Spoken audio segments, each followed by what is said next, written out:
Il était une fois, dans une terre lointaine, un homme appelé Jairus.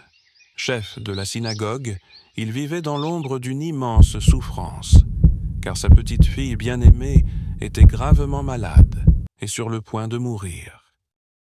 Alors que Jésus était au bord du lac et prêchait l'Évangile à une foule qui le suivait, dans un souffle d'espoir, Jairus courut vers Jésus et tomba à ses pieds.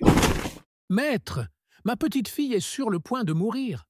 Viens et sauve-la. » Jésus le releva et s'en alla avec lui, lorsqu'une femme, brisée par le temps, le rejet et la maladie depuis 12 ans, trouva le Sauveur.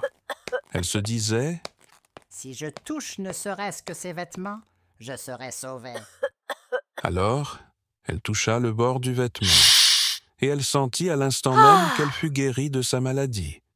Jésus s'arrêta. Quelqu'un avait cru.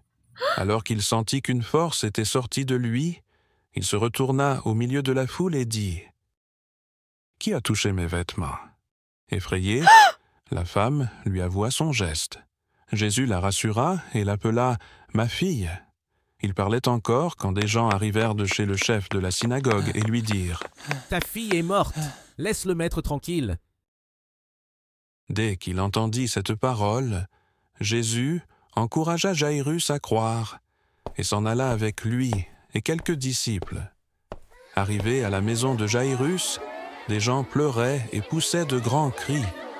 Avec le regard de la foi, il leur dit: « L'enfant n'est pas morte, mais elle dort. » Tandis qu'ils se moquaient de lui, Jésus les fit tous sortir afin de chasser l'incrédulité. Talitha Koumi. La jeune fille se leva d'un bond et se mit à marcher. C'est ainsi que les parents de la fillette furent dans l'étonnement et ont gardé le silence sous la recommandation de Jésus afin que tous voient. C'était le ciel.